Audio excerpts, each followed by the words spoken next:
When my son Marcus took my credit card for what I thought was a weekend camping trip, I figured he'd spend maybe $300. Gas, food, maybe some gear he forgot to pack. I was wrong about everything. The camping trip was a lie. The $300 became $30,000. And when he returned 5 days later with a tan and designer clothes I'd never seen before, I discovered that my life savings, my retirement fund, and my dignity had all vanished while I was trusting the boy I'd raised for 28 years. But the stolen money was just the beginning. What I found when I started digging would destroy our family forever. Don't forget to subscribe to the channel and comment where you're watching from. My name is Eleanor Whitmore, and at 70 years old, I thought I'd seen every kind of heartbreak life could offer. I buried my husband James 5 years ago after 43 years of marriage. I raised 2 children mostly on my own after James's construction accident left him disabled for the last decade of his life. I worked double shifts at Riverside Community Hospital as a head nurse until my arthritis finally forced me into retirement 3 years ago. The house on Maple Street in Cedar Falls, Iowa, had been our sanctuary. James built the wraparound porch himself back in 1987 before his back gave out. Every spring, I plant the same yellow roses along the front fence that he picked out our first year here. The kitchen still smells like his coffee in the mornings, even though I've switched to tea. Living on a fixed income means every dollar has a purpose. My Social Security covers the basics, but the real security comes from the retirement account James and I spent 30 years building. $47,000. Not much by some standards, but it was supposed to last me until I couldn't live independently anymore. Every withdrawal was carefully planned, documented in the small blue notebook I kept in the kitchen drawer next to the phone book. Marcus had always been my difficult child. Not bad exactly, but restless. He'd graduated college with a business degree he never used, bounced between jobs in Minneapolis, and had a way of making every conversation about what he needed rather than how he was doing. His sister Claire lived in Portland now, sending postcards and calling every Sunday like clockwork. Marcus called when he needed something. But lately, he'd been different. Better, I thought. He'd gotten a job at a marketing firm in Des Moines, was renting a small apartment near downtown, and had even started talking about settling down with his girlfriend, Amanda. When he called that Thursday in early October, his voice had the lightness I remembered from when he was younger. "Mom, I've got some good news," he said. I was washing dishes from lunch, the phone cradled between my shoulder and ear. "Amanda and I are planning a little getaway this weekend. Nothing fancy, just camping up at Devil's Leak in Wisconsin. I know it's last minute, but I wanted to see if I could borrow your Visa card. My bank account's a little tight until my next paycheck, and I want to make this special for her." I dried my hands on the dish towel, considering. Marcus had asked for money before, but this felt different, more responsible somehow. He was planning ahead, being considerate of his girlfriend, trying to create good memories. These were the signs I'd been hoping for. "How much do you think you'll need?" I asked. "Probably not more than $300. Gas, food, maybe a nice dinner on the way back. I'll pay you back as soon as I get paid next Friday." The Visa card lived in my wallet, which lived in my purse, which hung on the hook by the front door. I looked at it across the kitchen, the brown leather purse James had bought me for our 38th anniversary. Marcus had never been particularly reliable about paying me back, but $300 wasn't going to break me. And if he really was trying to build something stable with Amanda, maybe a little faith is what he needed. "All right," I said. "But Marcus, I need you to be careful with it. That card is connected to my checking account, and you know I'm on a budget." "Of course, Mom. I really appreciate this. Amanda's gonna love it." "When are you planning to leave?" "Tomorrow morning, early. I'll stop by around 7 to pick up the card if that's okay." 7 in the morning meant I'd need to be up by 6:30 to have coffee ready and make sure I looked presentable. At 70, vanity wasn't about impressing anyone anymore, but I still believed in maintaining dignity. "That's fine, sweetheart. Drive safely." "Love you, Mom. Love you too." I hung up, feeling something I hadn't felt in months, optimism about Marcus's future. Maybe this was the turning point. Maybe Amanda was the influence he needed to finally grow up. Friday morning arrived crisp and clear, the kind of October day that makes you remember why people love the Midwest. I was up at 6:15, coffee brewing, wearing the blue cardigan Claire had sent me last Christmas. Marcus arrived exactly at 7, pulling into the driveway in his red Honda Civic that had seen better days, but still ran reliably. He looked good. His hair was freshly cut, he was clean-shaven, and he wore the khaki jacket I'd bought him 2 Christmases ago. When he hugged me on the porch, he smelled like the cologne his father used to wear, something woodsy and clean. "Morning, Mom. Thanks again for this." "Of course. Let me get the card." I retrieved my purse from its hook and pulled out my wallet. The Visa card was right where it always was, tucked behind my driver's license. Navy blue with silver letters, it had my name embossed across the bottom. Eleanor J. Whitmore. I'd had this particular card for 8 years, and I knew its number by heart from the few times I'd ordered things over the phone. "Now, Marcus, I need you to promise me you'll keep track of what you spend. I balance my checkbook every Sunday, and I don't like surprises." "I promise. I'll save all the receipts and give them to you when I get back."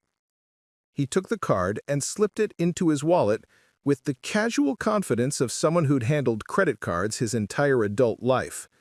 I, on the other hand, had grown up in an era where credit was something you approached with caution and respect. James and I had paid cash for everything except the house and our cars. This card was for emergencies and the occasional online purchase that couldn't be avoided. "When do you think you'll be back?" "Sunday evening, probably around dinner time. I'll call you when we're on the road home." We stood on the porch for a moment, the morning sun catching the red and gold leaves on the old oak tree in the front yard. Marcus seemed relaxed in a way I hadn't seen in years. Whatever was happening with Amanda, it was good for him. "Drive carefully," I said, and he kissed my cheek before walking back to his car. I watched him back out of the driveway, waving from the kitchen window as he disappeared down Maple Street. Then I poured myself a second cup of coffee and settled in to read the Cedar Falls Gazette, completely unaware that I had just handed over the keys to my financial ruin. Saturday and Sunday passed in the peaceful routine I'd grown accustomed to since retirement. I visited my neighbor Dorothy, who was recovering from knee surgery. We played gin rummy and watched old movies on her television that was twice the size of mine, but somehow showed the same programs. I did my grocery shopping at Henderson's Market, where I'd shopped for 15 years and where the cashiers still asked about James as if he might walk through the door any moment. Sunday evening came and went without a call from Marcus. I wasn't particularly worried. Cell phone service could be spotty in the state parks, and young people had a different relationship with time than my generation. Monday morning, I expected to hear from him. By Monday evening, I was starting to feel the first flutter of concern. Tuesday morning, I called his apartment. The phone rang 6 times before going to voicemail. His recorded message was brief and professional. "You've reached Marcus Whitmore. Please leave a message and I'll get back to you as soon as possible." "Marcus, it's Mom. I just wanted to make sure you made it safely from your camping trip. Give me a call when you get this." Tuesday evening, no return call. Wednesday morning brought my bank statement in the mail, a thin white envelope from Cedar Falls Community Bank that I opened while eating toast and jam at the kitchen table. I unfolded the single sheet of paper, expecting to see the usual modest activity from the previous month. What I saw instead made me set down my coffee cup with a shaking hand. The statement showed 17 separate transactions on my Visa card over a 4-day period, from Friday through Monday. Not the $300 Marcus had estimated, not even $3,000. The total was $23,847.62. I read the numbers 3 times, certain there had been some mistake. Then I looked at the individual transactions, and my confusion turned to ice-cold realization. Friday, October 8th, Delta Airlines, $2,347. Hertz Car Rental, Miami International, $890. The Ritz-Carlton South Beach, $1,250. Saturday, October 9th. The Ritz-Carlton South Beach, additional charges, $750. Versace Boutique, Miami Beach, $3,200. Joe's Stone Crab Restaurant, $340. Dream Nightclub, Miami, $1,100. The list continued through Monday, each line item another small devastation. Expensive restaurants, luxury shopping, high-end entertainment venues, all in Miami, Florida. Not a single charge from Wisconsin or anywhere near a camping site. My hands were trembling as I reached for the phone to call the bank. The customer service representative, a young woman named Jessica, was patient and professional as she confirmed what I already knew but couldn't quite accept. Yes, Mrs. Whitmore, these charges are all legitimate. They were made with your physical card, not online, and the signature on file matches your account. Was this card stolen? My son borrowed it, I said, my voice barely above a whisper. He said he was going camping. There was a pause. I see. Well, since you gave him permission to use the card, these wouldn't be considered fraudulent charges. But I can see this is a significant amount of spending.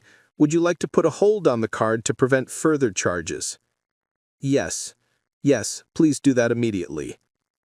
After I hung up, I sat at the kitchen table staring at the statement until the numbers began to blur.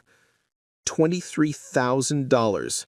More than half of my retirement savings, gone in 4 days, on luxury I could never afford and never would have chosen. But beyond the money was something else, something that hurt in a different way. Marcus had looked me in the eye and lied with such casual ease that I never even questioned his story. He'd hugged me on the porch, thanked me for my trust, and promised to be careful. Then he had immediately boarded a plane to Florida for what appeared to be the most expensive weekend of his life. I tried calling his apartment again, still no answer. Wednesday afternoon, I drove to Marcus's apartment complex on the west side of Des Moines. The Willowbrook Apartments were a collection of 2-story buildings arranged around a central courtyard, the kind of place where young professionals lived while they figured out their next move. I'd only been there twice before, once when he'd moved in and once to drop off a birthday gift he'd forgotten at my house. His apartment was 2B, up a flight of external stairs. I knocked and waited. No answer. I knocked again, louder this time, and heard Mrs. Patterson from 2A open her door behind me. "He's not home, dear," she said. Mrs. Patterson was about my age, with silver hair and the kind of careful makeup that suggested she'd been beautiful in her youth. "Haven't seen him since last week." I turned to face her. "I'm his mother, Eleanor Whitmore. Have you noticed anything unusual lately?" Her expression shifted to something more sympathetic. "Well, now that you mention it, he had quite a bit of luggage when he left Friday morning, more than I'd expect for a weekend trip. And there was a young woman with him I hadn't seen before." "What did she look like?" "Tall, blonde, very fashionable. They seemed excited about something. Laughing a lot, you know?" Mrs. Patterson stepped fully out of her apartment now, clearly enjoying the opportunity for conversation. "I hope everything's all right. Did you happen to notice what kind of luggage?" "Oh, yes, because it struck me as odd. 2 big suitcases, the kind you'd take on a long vacation. And she had one of those expensive handbags, the kind with the designer logos all over it." I thanked Mrs. Patterson and walked slowly back to my car. The woman Marcus had been with wasn't Amanda. I'd met Amanda twice, and she was short, brunette, and worked as a teacher. She drove a modest Toyota and carried a canvas tote bag she'd made herself. The woman Mrs. Patterson described sounded like someone from a different world entirely. Back home, I called Amanda directly. I still had her number from when Marcus had been in the hospital with appendicitis the previous year. "Mrs. Whitmore, is everything okay?" Amanda's voice was warm and concerned, exactly as I remembered. "I'm looking for Marcus. I thought you two had gone camping this weekend." There was a pause. "Camping? Marcus and I broke up 3 weeks ago. He told me he needed space to focus on his career. I haven't talked to him since." The ground shifted beneath me again. "I see. I'm sorry to hear that, Amanda. You're a lovely girl." "Thank you. Mrs. Whitmore, is Marcus in some kind of trouble?" I looked at the bank statement still lying open on my kitchen table. "I'm not sure yet." After I hung up, I made myself a cup of tea and tried to organize what I knew. Marcus had lied about the camping trip. He'd lied about Amanda. He'd taken my credit card to Miami and spent nearly $24,000 in 4 days. He was with a woman I'd never met, and he hadn't returned to his apartment. The more I thought about it, the more I realized this wasn't a spontaneous decision. You don't book flights to Miami and reservations at the Ritz-Carlton on a whim. This had been planned, which meant Marcus had called me Thursday night, knowing exactly what he intended to do with my credit card, and he'd looked me in the eye Friday morning, knowing he was about to steal my retirement savings. I tried his cell phone again. This time, instead of ringing, I got a message saying the number was no longer in service. Thursday morning, I did something I'd never done before. I drove to Marcus's workplace. Pinnacle Marketing Solutions occupied the 3rd floor of a glass office building downtown, the kind of place that looked successful from the outside, but could house anything from a thriving business to an elaborate scam. The receptionist was a young man with perfectly styled hair and a smile that seemed professionally maintained. "Good morning. How can I help you?" "I'm looking for Marcus Whitmore. I'm his mother." The smile flickered slightly. "I'm sorry, Mrs. Whitmore, but Marcus is no longer with the company." "Since when?" "He submitted his resignation 2 weeks ago. His last day was Friday, October 1st. 2 weeks ago? Marcus had quit his job 2 weeks before he asked to borrow my credit card, but he told me he was planning ahead until his next paycheck. Another lie, stacked on top of all the others. He telephoned his cell phone again. This time, instead of ringing, I got a message saying the number was no longer in service. Thursday morning, I did something I'd never done before. I drove to Marcus's workplace. Pinnacle Marketing Solutions occupied the 3rd floor of a glass office building downtown, the kind of place that looked successful from the outside, but could house anything from a thriving business to an elaborate scam.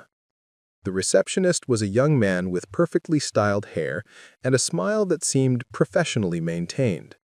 "Good morning. How can I help you?" "I'm looking for Marcus Whitmore. I'm his mother."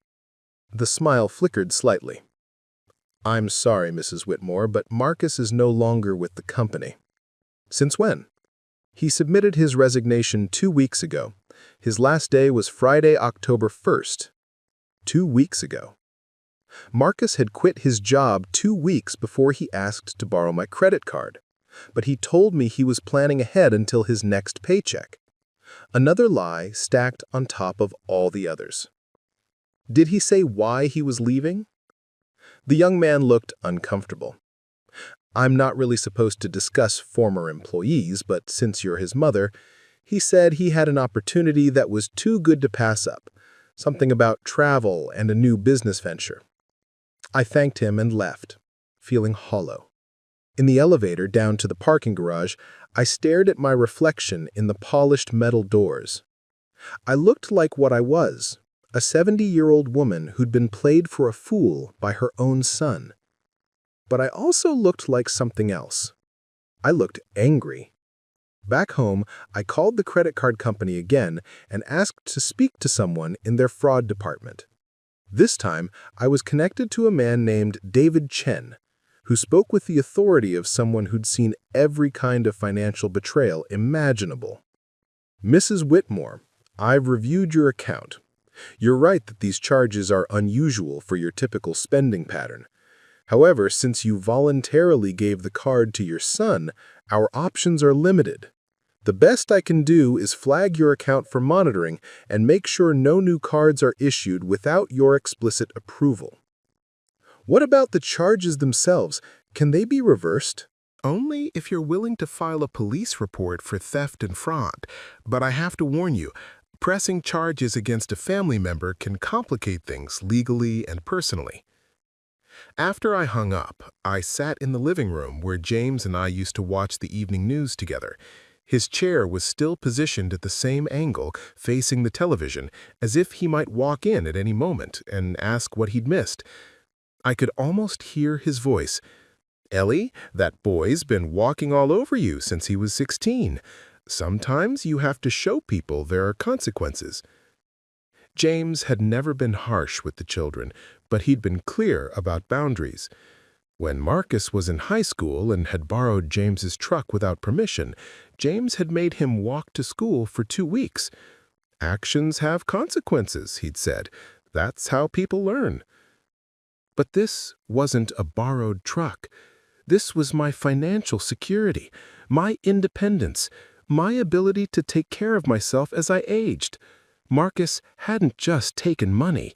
He'd taken my peace of mind. I opened the small phone book I kept in the kitchen drawer and looked up the number for the Cedar Falls Police Department. The Cedar Falls Police Department occupied a low brick building on 3rd Street, between the library and the post office. I'd driven past it thousands of times, but never had reason to go inside. The lobby was smaller than I'd expected, with fluorescent lighting and chairs that looked like they'd been purchased in 1987 and never replaced. Officer Jennifer Kowalski was younger than I'd expected, probably in her early 30s, with short brown hair and the kind of direct gaze that suggested she didn't tolerate nonsense. She listened to my story without interrupting, occasionally making notes in a small notebook. "Mrs. Whitmore, I want to make sure I understand the situation. You voluntarily gave your credit card to your son for what you believed was a camping trip. He instead used it for an expensive vacation in Miami without your knowledge or permission. Is that correct?" "Yes." "And the total amount of the unauthorized charges is approximately $24,000? $23,847.62. I'd memorized the number. Officer Kowalski nodded. "That's a significant amount. Have you been in contact with your son since he returned from this trip?" "I haven't been able to reach him at all. His phone number has been disconnected, and he's not at his apartment. I also discovered that he quit his job 2 weeks before he asked to borrow the card." She made another note. "That suggests premeditation, which strengthens the case for fraud. Mrs. Whitmore, I have to ask, are you prepared to press charges against your son? This would be a felony due to the amount involved." I looked out the window of the small conference room where we were sitting. Across the street, an elderly man was walking his dog, the same breed of golden retriever James and I had owned for 12 years. Normal people living normal lives, dealing with normal problems like whether to plant tulips or daffodils in the spring. What would happen to him? If convicted, he could face several years in prison. Credit card fraud over $5,000 is a Class C felony in Iowa. But, Mrs. Whitmore, you should also know that filing charges doesn't guarantee you'll recover the money. That would depend on whether he still has assets that could be seized. I thought about Marcus as a little boy, the way he used to help me plant flowers in the front yard. He'd been so careful with the small bulbs, patting the soil down gently and asking if the flowers would really come up in the spring. I thought about him graduating from college, the pride in James's eyes as we watched him walk across the stage. But I also thought about the bank statement lying on my kitchen table, about the casual way he'd lied to my face, about Mrs. Patterson describing him laughing as he loaded expensive luggage into his car, already planning to steal my life savings. "Yes," I said. "I want to press charges." Officer Kowalski began filling out a form. We'll need copies of your bank statements, any documentation of your son's employment status, and records of your attempts to contact him. We'll also put out a locate request. Do you have any idea where he might have gone?" "No. But officer, there's something else. The woman he was with in Miami? It wasn't his girlfriend. I think someone else is involved in this." She looked up from her paperwork. "What makes you say that?" "Everything about this seems too sophisticated for Marcus. He's never been good with money or planning, but this was organized. He quit his job in advance. He had expensive luggage ready. He knew exactly how to use the card to maximum effect. Someone taught him how to do this." Officer Kowalski leaned back in her chair. "Mrs. Whitmore, you might be right. Financial fraud schemes often involve multiple people, especially when they target elderly victims." She caught herself. "I'm sorry, I didn't mean to imply." "It's all right. I am elderly, and I was targeted." The words tasted bitter, but they were true. As I drove home with a case number written on a small piece of paper, I realized that pressing charges was just the beginning. The police would do their job, but I needed to understand what had really happened. I needed to know who my son had become and who had helped him become it. That evening, I did something I'd been avoiding. I sat down at the old computer James had bought 3 years before he died. He'd insisted I needed to learn to use the internet, though I'd never seen much point in it.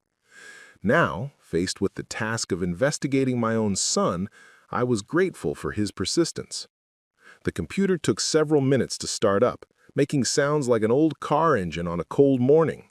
When it finally connected to the internet, I typed Marcus Whitmore, Miami into the search box, not really expecting to find anything. What I found made my stomach drop. The first result was a Facebook page I didn't know Marcus had. The profile picture showed him on a beach, tanned and smiling, wearing sunglasses that probably cost more than my monthly grocery budget. Behind him was a woman matching Mrs. Patterson's description, tall, blonde, and expensively dressed. I clicked on the page and began scrolling through his recent posts.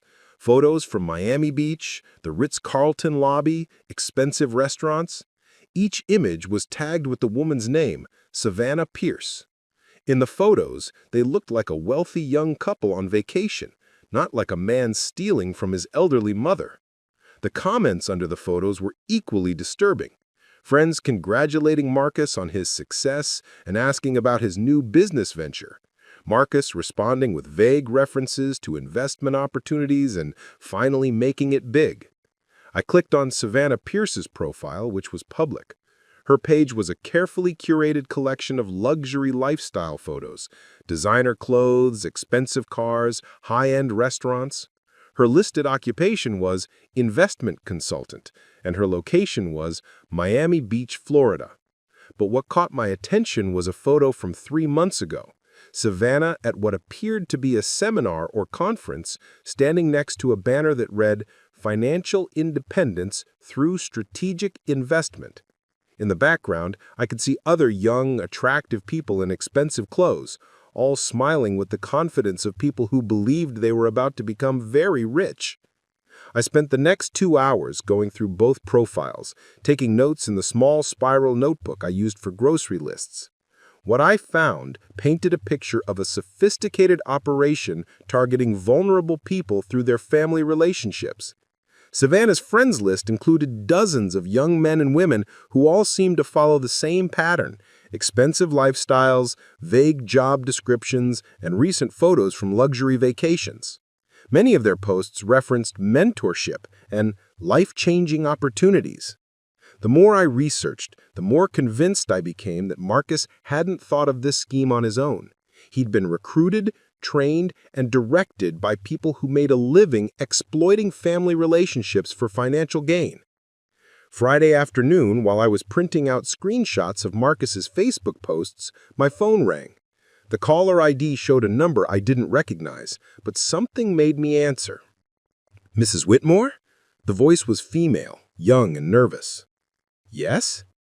"This is going to sound strange, But I think your son stole from my grandmother, too. I sat down heavily in the kitchen chair. Who is this? My name is Taylor Henderson. I live in Springfield, Missouri. I found your son's Facebook page because he's friends with my cousin Jake, and when I saw his posts from Miami, I recognized the woman he was with. She's the same woman who convinced Jake to borrow my grandmother's credit cards for an investment opportunity last month. My hand tightened on the phone. How much? $37,000. Grandma Rose thought she was helping Jake start a business. Instead, he took her cards to Las Vegas with this Savannah woman and lost everything. Grandma Rose had to take out a mortgage on her house to pay off the credit cards. I closed my eyes. What happened to Jake? He disappeared. We haven't heard from him in 3 weeks. His phone is disconnected, his apartment is empty, and his bank account is closed. But, Mrs. Whitmore, there's something else. I've been doing research, and I think I found at least 6 other families with similar stories.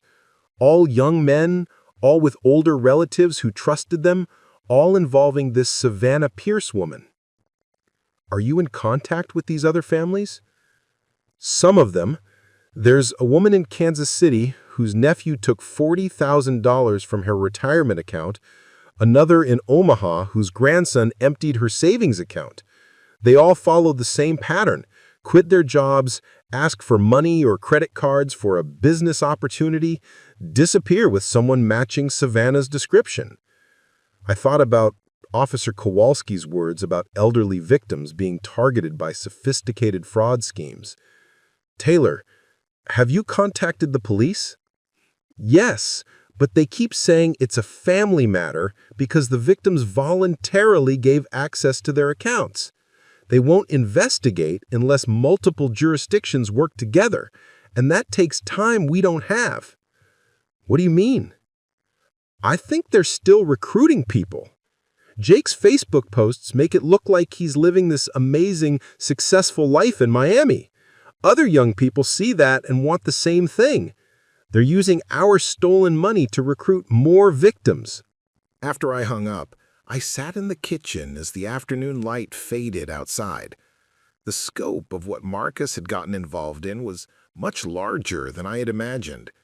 This wasn't just my son making a terrible decision. This was an organized criminal enterprise that targeted elderly people through their own family members. I thought about Grandma Rose, taking out a mortgage on her house at her age to pay off credit card debt she'd never incurred. I thought about the other victims Taylor had mentioned, all of them elderly, all of them betrayed by people they loved and trusted. Over the weekend, I became an amateur detective. I spent hours at the computer, following digital breadcrumbs across social media platforms I'd never heard of. Taylor Henderson and I spoke twice more, sharing information and growing increasingly horrified by what we discovered. The scheme was sophisticated and widespread. Savannah Pierce appeared to be one of several recruiters working for what looked like a multi-level marketing operation crossed with a criminal enterprise. They targeted young people who were struggling financially, offering them a chance to make quick money through investment opportunities that required initial capital. The capital, of course, came from elderly relatives who trusted their family members and wanted to help them succeed. The young people were coached on what to say, how to ask for money, and how to maintain the appearance of success on social media to recruit the next wave of victims. Marcus wasn't the mastermind.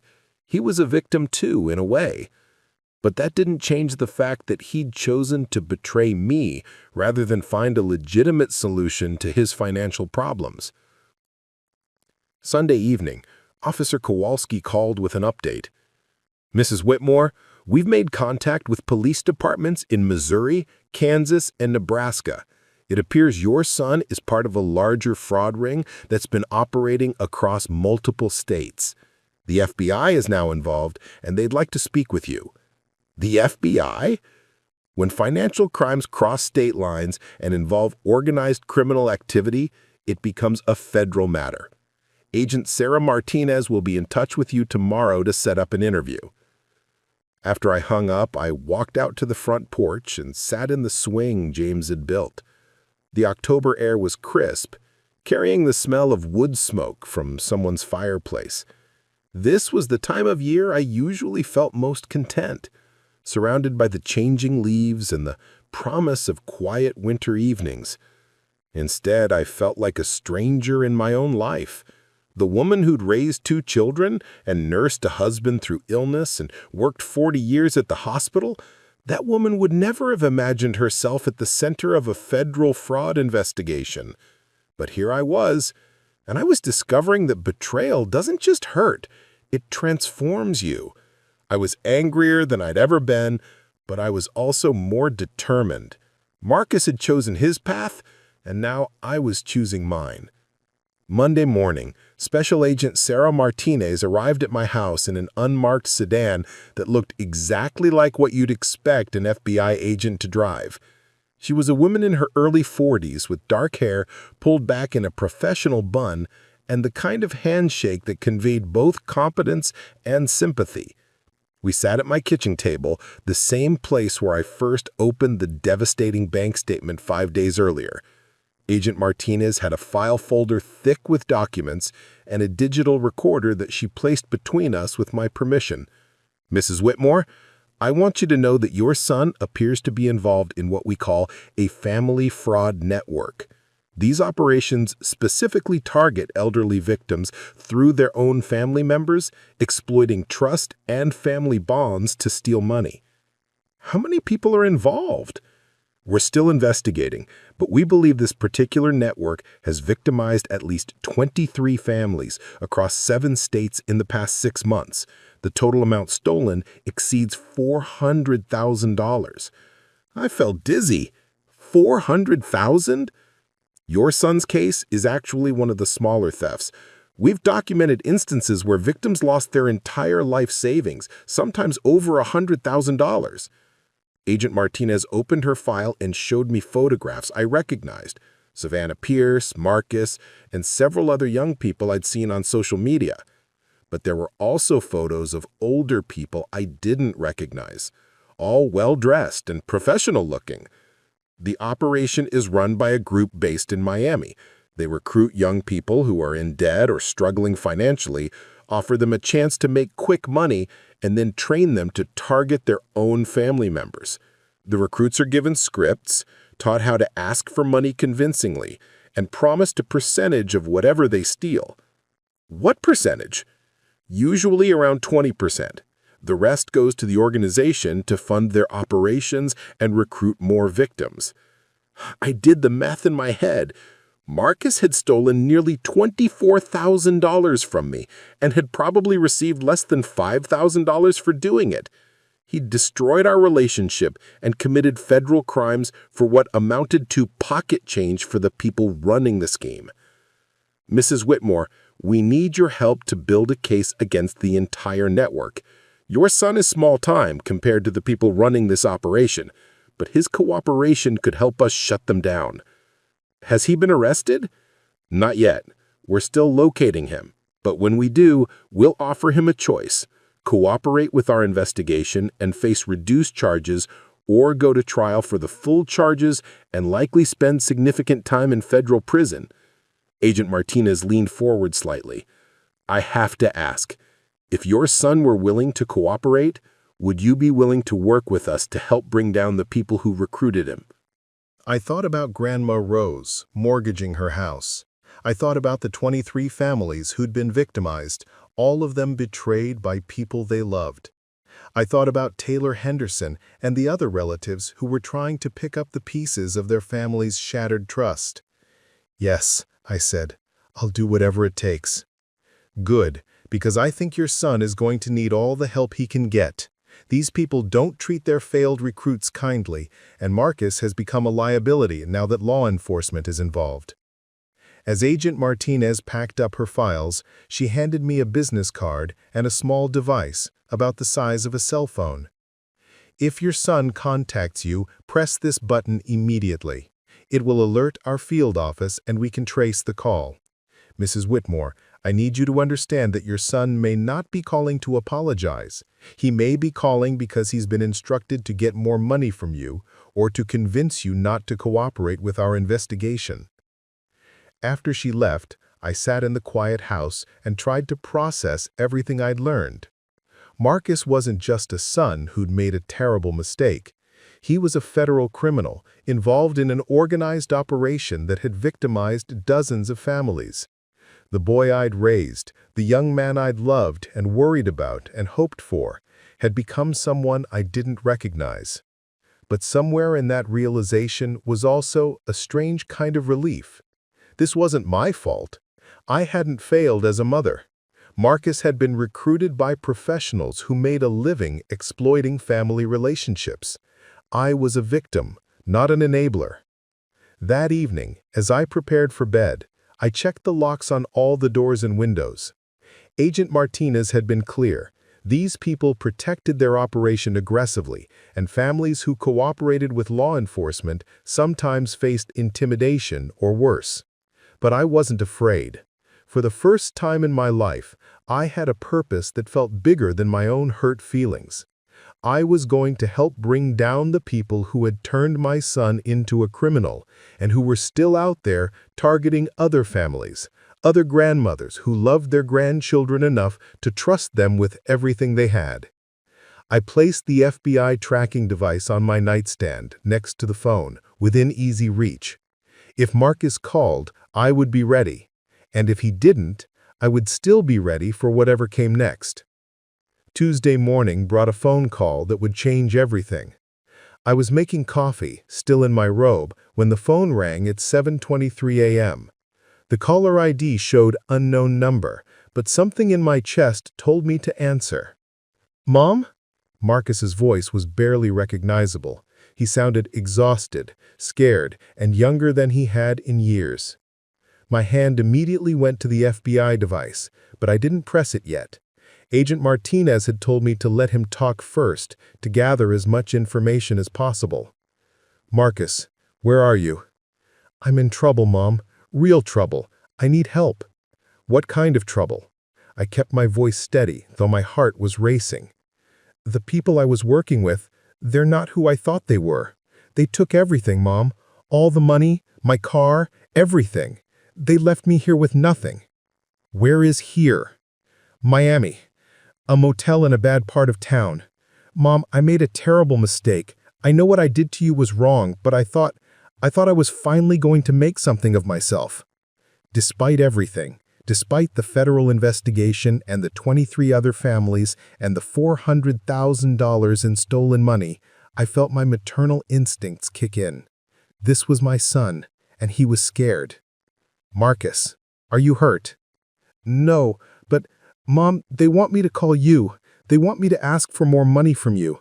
They said if I don't get at least $50,000 from you by the end of the week, they'll—" He paused, and I could hear him crying. They'll hurt me, Mom." "Who are they?" "Savannah and her boss, a man named Richard Castellanos. They run this whole thing, Mom. It's not just me. There are dozens of us all over the country. They find people like me who are desperate, and they promise us everything, and then they make us targets our families." I pressed the FBI device. "Marcus, listen to me. You need to go to the police, right now." "I can't. Mom, you don't understand. These people have connections everywhere. They said if I talk to the police, they'll make sure something happens to you." My blood went cold. "They threatened me?" "They know where you live, Mom. They know your routine. They said elderly people have accidents all the time and no one questions it." The line went quiet except for the sound of Marcus crying. I could hear traffic in the background and what sounded like a television playing in Spanish. "Marcus, what hotel are you at?"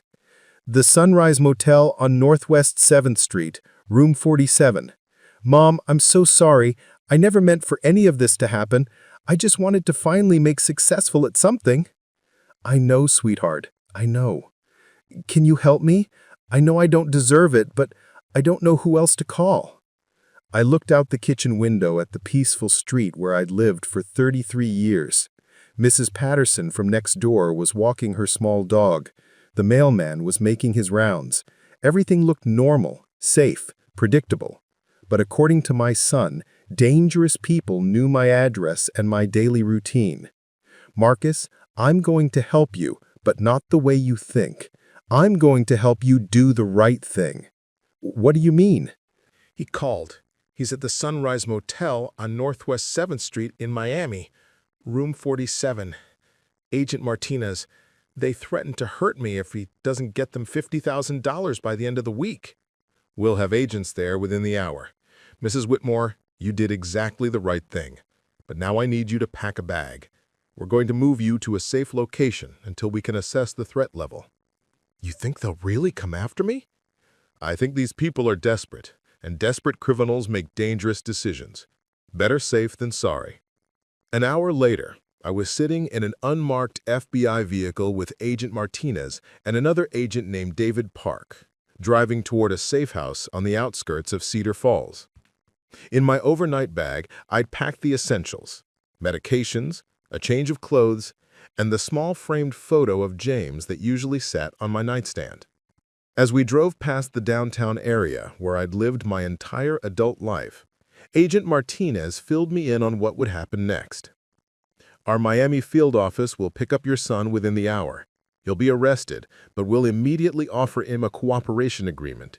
If he agrees to testify against the leaders of the operation and provide information about other victims, we can significantly reduce his charges." "What kind of charges is he facing?" "Without cooperation, probably 15 to 20 years in federal prison. With cooperation, maybe 3 to 5 years, possibly less with good behavior." I thought about Marcus at age 5, riding his bicycle for the first time without training wheels. James running beside him, steady hand on his back until that magical moment when he realized he was riding on his own. The joy on his face when he'd looked back and seen how far he'd come. Now my son was 28 years old, sitting in a cheap motel room about to be arrested by federal agents. The boy who'd once been so proud of riding his bike had grown into a man who'd stolen from his mother and threatened elderly strangers. But he'd also made the choice to call me instead of running. He'd warned me about the threats against my safety. Somewhere inside the criminal my son had become, there was still a part of the boy I'd raised. "Agent Martinez, when this is all over, will I be able to see him?" "That depends on a lot of factors. But Mrs. Whitmore, I want you to understand something. Even if your son cooperates fully, even if he helps us shut down this entire operation, your relationship with him may never be the same. Some betrayals are too deep to fully heal." I looked out the window at the Iowa countryside. Fields of corn stubble stretching to the horizon under a gray October sky. "I know," I said. "But some relationships are strong enough to survive the truth." The safe house was a modest ranch home in a subdivision that could have been anywhere in America. Generic furniture, cable television, and a refrigerator stocked with basics. Agent Park explained the security procedures, while Agent Martinez coordinated with the Miami field office via secure phone. At 3:47 p.m. Central Time, Agent Martinez received confirmation that Marcus had been taken into custody without incident. He had immediately asked for the cooperation agreement and was being transported to the FBI field office in downtown Miami. "What happens now?" I asked. "Now we wait. Your son will be interviewed, processed, and hopefully will provide us with the information we need to arrest the people running this operation. Depending on what he tells us, we may be able to shut down the entire network within the next few weeks." I sat in the unfamiliar living room of the safe house, watching the evening news on a television that was older than Marcus. The lead story was about a local high school football team making it to the state championship. Normal news for normal people living normal lives. But nothing about my life felt normal anymore. In the space of 1 week, I'd gone from a quiet widow living on a fixed income to a federal witness in an organized crime investigation. My son had gone from someone I worried about to someone I was afraid of, and then back to someone I worried about again. The phone calls would come later. Agent Martinez would update me on Marcus's cooperation. Taylor Henderson would call to tell me about the other arrests being made across multiple states. Officer Kowalski would check in to see how I was holding up. But for now, in this quiet moment before the next phase of the investigation began, I sat with the truth of what had happened. My son had stolen my retirement savings to fund a luxury vacation with criminals who had coached him to betray his own mother. But he'd also risked his life to warn me when those same criminals threatened my safety. The money was gone, probably forever. My trust had been shattered in a way that might never fully heal. But my son was alive, in federal custody, and finally telling the truth about what he'd gotten himself into. It wasn't the ending I would have chosen for any of us, but it was a beginning. And sometimes, when everything falls apart, a beginning is enough. 3 months later, the FBI's operation was complete. Marcus's cooperation led to 23 arrests across 7 states. Savannah Pierce and Richard Castellanos received 15-year sentences. Marcus got 3 years with early parole possible. I recovered $12,000 of my stolen money from seized assets. Not everything, but enough. Marcus called from prison last week. We talked for 10 minutes about the weather, his classes, small things. It wasn't forgiveness yet, but it was a start. Sometimes justice isn't about getting everything back. Sometimes it's about stopping the hurt from spreading to others.